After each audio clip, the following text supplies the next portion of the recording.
پیارے دوستو، اس ویڈیو کے اندر قرآن کریم کی دو ایسی سورہ کے بارے میں ذکر کرنے والے ہیں کہ اگر کوئی شخص رات کو سوتے وقت اپنے بستر پر لیٹ کر قرآن کریم کی ان دو سورہ کا ذکر کرتا ہے تو اس کو کرنے کی فضیلتیں کیا ہیں، ان سورہ کو پڑھنے سے ہم لوگوں کو کیا کیا حاصل ہوگا، اس ویڈیو کے اندر پوری تفصیل سے بات کریں گے۔ تو آپ لوگ ویڈیو میں آخر تک بنے رہیں، ویڈیو کو لائک اور شیئر کر کے زیادہ سے زیادہ ضرورت مند لوگوں تک ضرور پہنچائیں، کیونکہ پیارے دوستو، دینی معلومات دوسروں تک پہنچانا صدقہ جاریہ ہے، اس نیت سے اس ویڈیو کو شیئر کریں۔ پیارے دوستو، سب سے پہلے ہم لوگ جان لیتے ہیں ان دو صورتوں کی فضیلت کے بارے میں، اس کے بعد ہم لوگ بات کریں گے کہ اس عمل کو کرنے کا صحیح وقت کیا ہے، کب اس عمل کو کرنا ہوگا، کتنے دن تک ہم لوگوں کو اس عمل کو کرنا ہوگا۔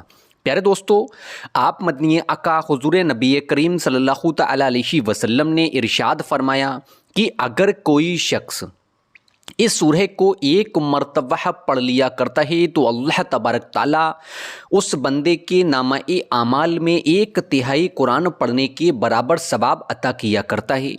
وہیں پر آپ نے دوبارہ ارشاد فرمایا کہ اگر کوئی شخص اس سورہ کو 2 مرتبہ پڑھ لیا کرتا ہے تو اللہ تبارک تعالیٰ اس کے نامہ اعمال میں 2/3 قرآن پڑھنے کے برابر ثواب عطا کیا کرتا ہے۔ وہیں پر آپ نے ارشاد فرمایا کہ اگر کوئی شخص اس سورہ کو 3 مرتبہ پڑھ لیا کرتا ہے تو اللہ تبارک تعالیٰ اس کے نامہ اعمال میں پورا قرآن پڑھنے کے برابر ثواب عطا کیا کرتا ہے۔ سبحان اللہ۔ اس کے ساتھ ساتھ دوسرے سورہ کی فضیلت یہ ہے کہ اگر کوئی شخص اس سورہ کو پڑھ لیا کرتا ہے تو انشاء اللہ تعالیٰ اس کو پڑھنے سے اس انسان کی زندگی کی تمام جائز خواہشات پوری ہوتی ہیں، زندگی کی تمام جائز ضرورتیں پوری ہوتی ہیں، وہ شخص اللہ تبارک تعالیٰ سے جو مانگا کرتا ہے اس کو ملا کرتا ہے۔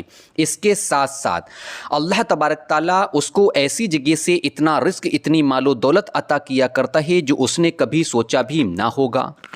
اس کے ساتھ ساتھ اگر کوئی شخص پریشان حال ہے، پریشانیوں کی گرفت میں ہے، تو انشاء اللہ تعالیٰ ان 2 سورہ کو پڑھنے سے اس کی تمام طرح کی پریشانیاں ختم ہوں گی۔ پیارے دوستو، اب ہم جان لیتے ہیں ان سورہ کو کس وقت اور کتنے دن تک پڑھنا ہوگا۔ پیارے دوستو، قرآن کریم کی ان 2 سورہ کو آپ لوگوں کو عشاء کی نماز مکمل طریقے سے ادا کرنے کے بعد یا پھر آپ لوگ رات کو سوتے وقت بستر پر لیٹنے سے پہلے وضو ہو کر ان 2 سورہ کو کم سے کم 7 دن تک روزانہ پڑھنے یا سننے کا معمول بنا لیں۔ اب جانتے ہیں اس عمل کی فضیلت کے بارے میں، تو جان لیا، طریقہ جان لیا، اب جانتے ہیں کہ کس طریقے سے ان سورہ کو ہم لوگوں کو پڑھنا ہوگا۔ پیارے دوستو، جب آپ لوگ اس عمل کو کریں تو سب سے پہلے مدنی آقا حضور نبی کریم صلی اللہ تعالی علیہ وسلم پر کم سے کم 3 مرتبہ درود پاک پڑھیں، جو بھی درود پاک آپ لوگوں کو یاد ہو پڑھ لیں۔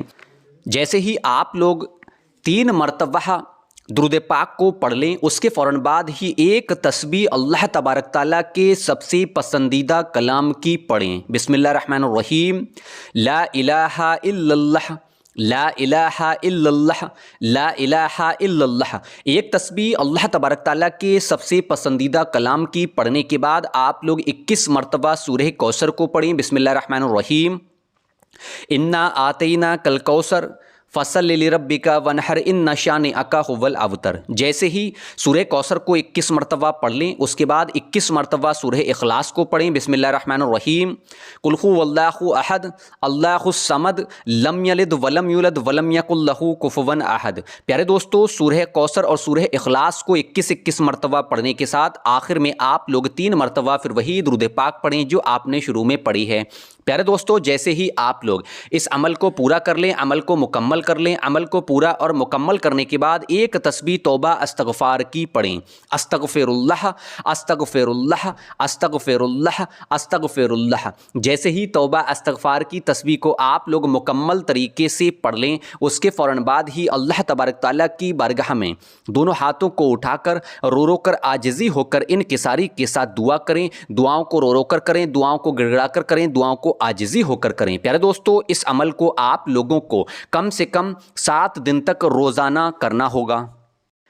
پیارے دوستو، اگر آپ لوگوں نے 7 دن تک روزانہ اس عمل کو کرنے کا معمول بنا لیا تو انشاءاللہ تعالی زندگی کی تمام جائز خواہشات پوری ہوں گی، زندگی کی تمام جائز ضرورتیں پوری ہوں گی۔ اللہ تبارک تعالیٰ آپ لوگوں کو ایسی جگہ سے اتنا رزق، اتنی مال و دولت عطا کرے گا جو آپ نے کبھی سوچا بھی نہ ہوگا۔ تو پیارے دوستو، مجھے امید ہے عمل کا طریقہ سمجھ میں آ گیا ہوگا، تو آپ لوگ اس عمل کو خود بھی کریں، ویڈیو کو لائک اور شیئر کریں۔ اب میں آپ سے جانے کی اجازت چاہتا ہوں، انشاءاللہ تعالی صبح میں پھر ملاقات ہوگی ایک اور خاص ویڈیو کے ساتھ۔ دعاؤں کی گزارش، اللہ حافظ۔